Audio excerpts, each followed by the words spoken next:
Hi everyone, welcome to the podcast. P is for Plog. This is my weekly, a little bit more often than that at the moment, podcast series talking about my life as a professional plogger. A plogger is someone who picks up trash while running. The last 6 months I've been doing it full time, trying to make a career from it. It's been an up and down journey, and this podcast is just to let you follow along to that. This is a bit of a sub-season, so we're now in season 2, episode 10, and this one is P is for planning. But the important stat is it's 25 days to go until I do my adventure around the Netherlands. Throughout the month of May, I'm going to be running at least a marathon every day. More on that in a second. So I'll be doing 31 marathons in May in a banana suit that you actually see here, and sort of just going around the Netherlands, picking up trash and just trying to raise awareness and inspire people to pick up a single piece of trash. Let's get cracking. This is a very raw podcast episode, as they have been for the last few episodes. Today, I want to just kick off with an update about the hotels.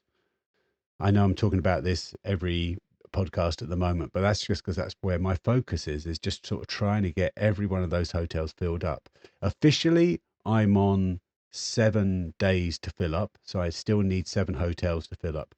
One of those is in Amsterdam on the penultimate day. So technically what I could do is, if push came to shove, is I could get my wife to pick me up, and then I just go home and then go back to where I in effect finished the day before in the morning. So I could do that if I need to. I'd rather not. And also the other day, another day I'm missing is actually in the very beginning, the first day. So technically I could do the same thing there. I could I'm looking for a place in Den Haag or Wassenaar. For those people that know, I'm looking for hotels or bed and breakfast. So theoretically I could do that as well. So there's 5 days I really need to fill up. I've made a decision in terms of what happens if I can't get them all filled. So I'm now almost at the point where I think, okay, if I can get that down to 3, then I'm sort of comfortable in not taking a tent around. And what I do is I'll pay for those hotels that I do stay in. So there comes the question of what do I do? So one of the things I really want to do is celebrate those hotels and bed and breakfasts that are letting me stay at their accommodation for free. It seems unfair to them that I'm paying for someone's hotel who's not supporting me. So what I'll do on those days is, in effect, I will stay in that hotel, but I will not have any recognition of where I am or any sort of advertising or statement of where I'm staying. I will just say I'm in Breda, I'm in Den Bosch, or I'm in wherever it is. So I just say I am staying in that city and just leave it at that. So I'm not advertising that hotel at all. I think that's the most respectful I can be for all of the hotels and the bed and breakfasts that are letting me stay there for free, because it really is sort of make or break. I need to find 30 hotels, which is just crazy. And that, I know I've been talking about it, how sort of frustrating it is, and how much time it takes up. This is actually more exhausting. If I look at my body battery at the moment, I'm on 10. How am I on 10? My body battery's on 10. It just sort of shows how sort of run down I am, even before I get to running 1,300 kilometers at least in May. Just to put it in perspective, so I got one bed and breakfast in Arnhem sorted, and to get that one, it only took one mail. That's actually important. It only took me to contact that bed and breakfast once, and I'll come back to that in a second. But as a result of me trying to find accommodation in Arnhem, I think I sent out something like 19 emails, and they're all taking time to write those. I have to sort of double check everything. If you imagine it, I'm sending out all these emails. So yes, it is a standard email, but I'm putting changes in it in each one. Have I put the right date in that one? Am I getting have I got the right email address? And it's just so stressful just sending out an email, even though it's a standard email. I should get something a bit more automated, I think, in hindsight. So I've been sending these out, and that just takes quite a lot of time just to send out 19 emails to this one location. Remember, I'm doing this for 30 places. So this is just one of those 30. So I've sent out 19 emails. And of those 19 emails, I got back 2 replies. One was a no. What was extraordinary about that one was it was a no, but have you tried these places? Which I thought was just so wonderful. I was really thrilled to get that one. And then one came back yes. And so as soon as it came back yes, then I'm sending emails back to them saying, oh, yeah, about how grateful I am, which is 1000% true. And then I've got to reach out to all of the hotels that I'd also emailed as well. So I've got to send out another batch of emails that just says, thank you for considering it, but I no longer need it, even though they haven't actually responded to my emails. But I'm just so scared that they would come back maybe a couple of days later and say, yeah, you can have a place. Then I have to turn back, oh, I've got something else now. I think that's so disrespectful to, yeah, it just doesn't fit in what I would like to do. I hate the fact that I'm actually sending an email to multiple hotels. I just hate that fact. I'd rather do it like I've always done, which is do one at a time until I know I'm not getting a response, and then I move on to the next one. But I don't have the luxury of time. So that's really is why it's taking 6-7 hours each day of me just trying to find accommodation. But I'm now getting to the point where I think I can almost forget it. And more importantly, I can sort of look at sort of now, okay, I've got these places sorted out. Now I need to do the next stage, which is contact the local media. I need to contact the council. I need to contact the local cleanup groups to let them know I'm doing a cleanup, get the times scheduled, etc. And then move on to the next one. So again, that's 30 different locations that I need to sort of organize. So it's a bit of a nightmare. I'm so grateful when some of the hotels have said, I'll contact the local press for you. I think that's just so wonderful. In fact, there's one hotel in Eindhoven, which is just brilliant. And they've actually created a cleanup event that is, it's the social hub. So they've created a cleanup event that they're actually going to be giving away registration thing for free registration. They've got it all set up. I think that's just brilliant. That is just so awesome. They've contacted the Klimaatburgemeester, so the climate mayor that they have elected, just sort of a local sustainability ambassador for the council. So they've contacted them. I'm in contact with them as well. So that's just fantastic. But again, that still takes all time. But I love that. There's another hotel that is going to be sort of announcing their sustainability report as well when I'm there, which I think is just so fantastic. So I really need to get cracking with that, and especially councils. Just to give an insight of why I don't want to paint a bad picture about hotels, I think it was just what it does is it's illustrated my lack of understanding of a yeah, a sector in the market, sort of the hotel business and accommodation business, that service sector, because I'm going there, and it's just an indication of how many emails they get. I think there was one of the hotels came back to me and said that they really would love to have helped me sort of go to some of their more chains, but they looked at it and they said, honestly, for the amount of value we get back for it, we can only have budget for doing one night, which is brilliant. I'm so grateful for that. And that conversation I had just made me realize it was like, okay, we can only do this in our budget for one night because, and then they sort of like said, yeah, we've got actually on that night, we've got like 6 or 7 other things that we're having to organize as well. That it could be business to business, it could be other influences, it could be all this hospitality stuff that they're doing. They've got to do all that at the same time, and it's just so overwhelming for them at the moment. And so I think, whereas I've said in the past it could be sponsorship fatigue, and I think it really is a part of it, because they just must be so overwhelmed with people like me that are coming to them, that are asking, oh, can I just come and do it? I saw someone sent me a post from an Instagrammer that actually got a similar return rate. So it was around sort of 85% of the hotels just ignored her request. All she wanted to do was just sort of go and get some, just get a little film done in a pool. That's all she wanted to, but she was writing and they just weren't replying back. And that's the same thing for me. It's just, it must be so overwhelming for them. So I'm eternally grateful for the ones that come back. And more importantly, I've discovered something.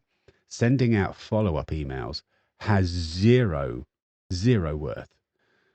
All of the replies I get back to come back really quickly, or very, very quickly. If I send out an email and I get a reply back in 6 hours. That's normally what sort of, yeah, within the 6 hours, I get a reply back saying, yeah, we'd love to help. I think it's fantastic what you're doing. If I send out, there's not one follow up email that I've sent out to hotels, which I started doing in the beginning, that's had any impact. And I'm sure it just goes straight to the trash, or it goes, well, not trash, but it goes straight to spam, which in effect I'm doing to the hotel. I'm spamming them, asking them for something. So that was a real insightful full moment for me, and it's been a real learning curve. But man, it's just so exhausting. So yeah. Anyway, so that's coming along really well. I was going to say something else now. I can't remember what it was now. Anyway, um, I now want to talk about some sponsors and some things that have been happening, because it's just been just such a jam-packed week. It's just so crazy. I've loved it. I've been saying that to a lot of people, and I think I've said it on this podcast as well. I am literally in the happiest moment of my life. I have never been so happy.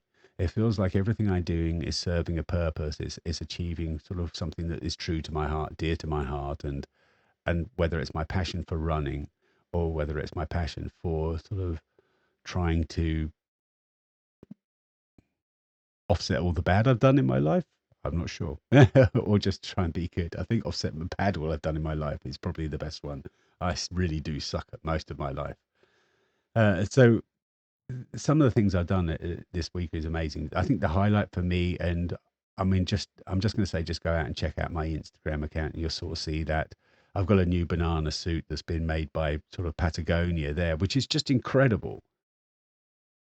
It's incredible in so many ways. So I'm not sponsored by Patagonia. I'm now actually got a pro account, which means I get sort of 40% off anything I need. So that's, I'm sort of really sort of grateful that I got accepted for that application. But so Patagonia aren't paying me, but they invested so much time and resources in making a banana suit for me that I'll be going around the country in, and it's just so brilliantly made. It's incredible. So I've got a couple of reels planned to really sort of show off that element. But check out my Instagram and sort of see how it looks. We did a launch event on last Wednesday with Patagonia at the Patagonia store. We had Two Chefs Brewery, who have also sort of gave me. I'm not sure. I don't think I can. Sort of, oh, you can see, just if you're looking at the video just above my head. If you're looking at a video just above my head, then you'll sort of see that there was a sort of a framed poster of the beer can, which is just brilliant. Love that. They were so enthusiastic at the event. They came along, and Milio Service Nederland. So they were really keen to do a plogging event with Patagonia Amsterdam for a long time. And so, and me too. So it was just made sense to sort of form a sort of an alliance and do a big collab. And hopefully it's going to turn into something every 3 months, maybe 4 times a year. We'll do a cleanup event, and I really hope that happens, because it was such a success. I mean, it was a big event, so there was a lot of people than we'd normally would have. I think there was around 40 people. A little bit of mayhem, and it was just, it was manic. It was just so fantastic. Just looking around, and there were just like people picking up trash everywhere, just flooding the streets of Amsterdam. So I'm surprised that we didn't have any injuries, but it went really well. Picked up loads of trash. Such a great event. So grateful to all the three that were involved, and especially to all the people that joined. I had a blast, and I've now got this incredible banana suit.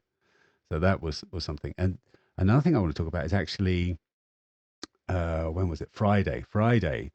So I'm getting two banana suits. The other one I'm going to start talking more about next week, because I don't want to I want to make sure that they have their own space, because I'm getting two banana suits that are both sustainable, both have their own incredible story. So Patagonia obviously is all about their sustainability efforts and their love of the planet and their mission. So it just worked aligned perfectly with that. And the other one is a small atelier, and a foundation that I want to talk more about, but I'll do that in a little bit of time. But so I'm really excited about that. The but in just through talking to the owner of that atelier, she said, "Hey, I've got a spare ticket if you want to use it for the Impact Fair, which was in Utrecht. So it was a 3 day long sort of sustainability fair." And I said, "Yeah, I'll do it." I wasn't, to be honest. I'm going to be completely honest here. I was like, oh, I felt, yeah, I'm going to be brutally honest, and I think that's worthwhile. I sort of said yes, I'll do it, but then I was a little bit regretting it, thinking that's going to take up a whole day of my time. Uh, but I will do it because I think it's the right thing to do. I really want to sort of acknowledge and say thank you for offering it to me. And I thought it might be a little bit of fun, but I wasn't expecting to get out anything out of it. I was expecting to go there. Oh gosh, this is really brutal, but there's it completely turns around in a second. Trust me. So I felt obliged to go there, and I thought I'll go there for like an hour. I'll go there in my new Patagonia suit, and then I'll just say hello to a couple of people I know are going to be there. So the Plundelmann's going to be there, and I know that she from the atelier was going to be there. And I thought I'll go and say hi to them. I'll go around.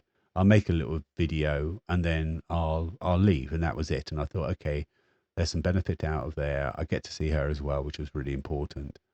And that was it. And I was like thinking nothing else will come out of it.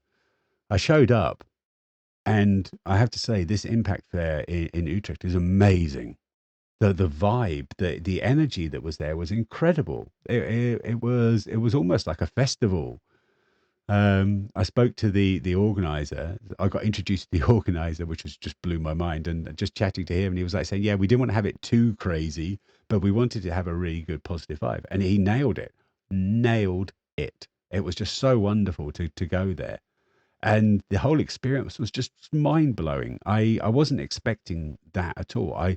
People said, "Have you got a business card?" I didn't go there with anything that I could use as a business card. I was like, oh, I didn't really come prepared. I wasn't expecting to talk to people really, but I went there, visited the Plundelmann, and then he had this awesome stall that he set up.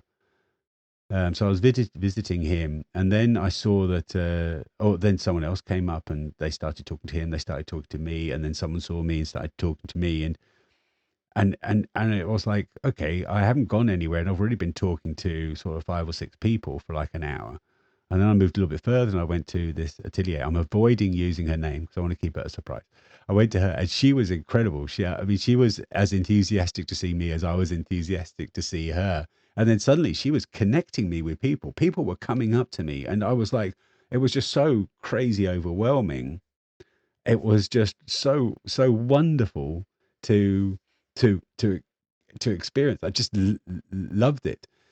There was right where she was talking. There was a climate run, and so I sort of did a film for them, and then within a sort of a few minutes, I was a collab on a reels from them and everything. And I'm going to be doing this event in October, which I'm really excited about, to sort of sharing the climate run. The people for Climate for Change, they've got their run. I saw some of them as well, so I'm signed up for that in June. So there's a cut.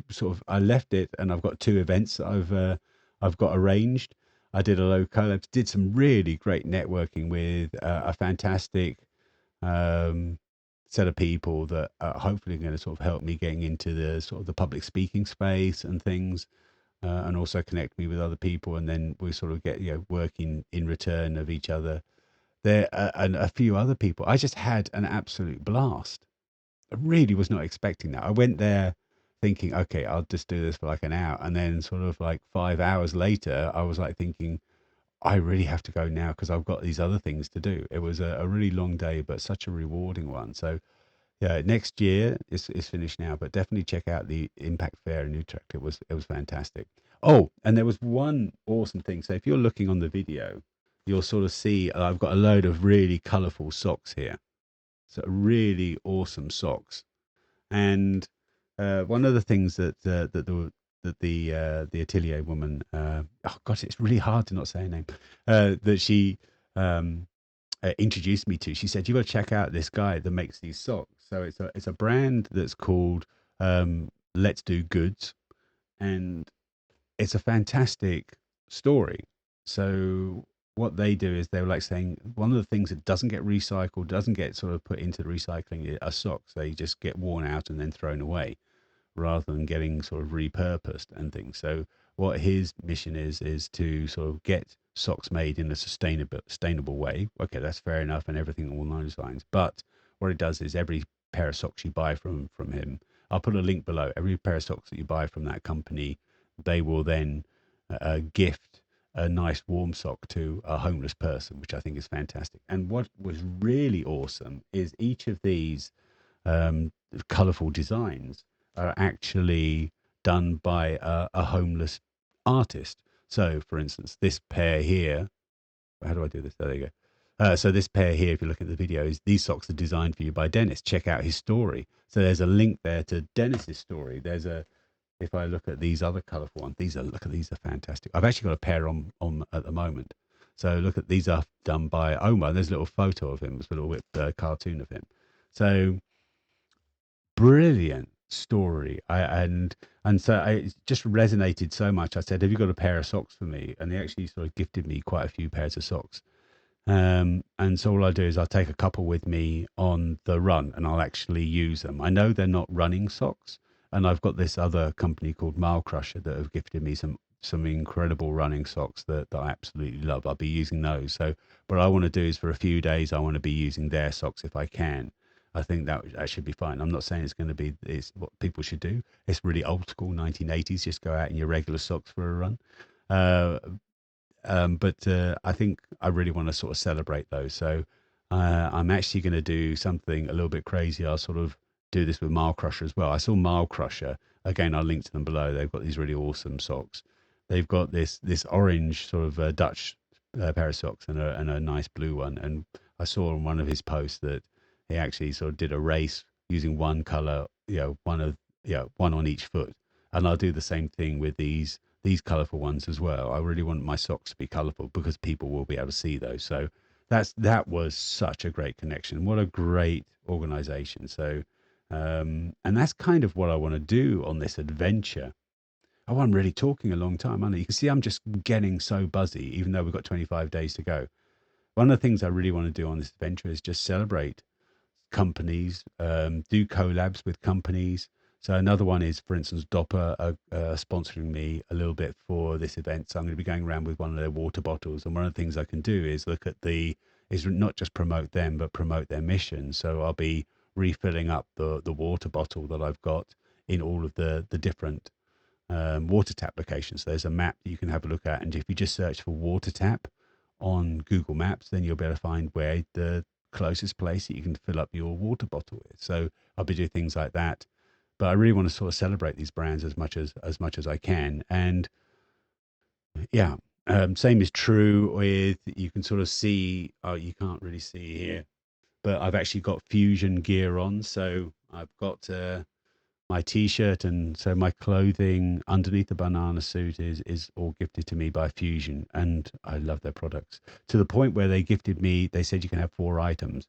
So I got a sort of a nice jacket, so I really get visibility for them in the evening. I've got the 2 t-shirts, I've got a pair of shorts. The shorts are so awesome that I actually went out and bought another pair of shorts myself. So that's how good they are. So I'm an old guy, I'm not going to wear stuff that I don't use. So that's really good. So I really want to start celebrating some brands, so you hear more of that in these podcasts. But I've really been rambling on. Wow, I didn't think I had much to say or much to fill in, but that just sort of hopefully it's coming across how enthusiastic I am about this. I'm getting exhausted before it, but I'm also, just as much as I'm exhausted before it, I hope this comes across about how much joy I have in my heart at the moment for everything I'm doing. I am scared S-less will I be able to do it? It feels the pressure is starting to build up now that I've got to finish this. I do these things to see if I can break. So I am doing something that I know I've never done before. I don't know if I can. I don't know even if I can do half of it. Can I even do a week of marathons in a row, let alone 4 weeks of marathons in a row? And they're not just marathons. I've been calculating the distances, and really I'm going to be doing 55 kilometers a day, I think, realistically. So it's going to be going up to 1,500 kilometers for the month. 1,300 kilometers is the minimum. It's going to be way bigger than that. So yeah, as much as I'm scared, I'm excited. Every emotion in the planet is going through me at the moment. So hopefully you enjoy this podcast. I'm going to shut down now. Otherwise, I'm not going to get out in time for my run. I've got to send an email to the mayor of Harlem, because apparently he's going to be there at the start line to wave me off. Or there's a chance he will. So I better make that email good. How do you address a mayor? Is it Your Highness? I need to Google that. I need to Google what you do that in Dutch. Anyway, thanks for listening, and I'll speak to you in a couple of days. I've got another cool thing happening this week as well. So anyway, I'll speak to you in a couple of days. Thanks for listening. Bye.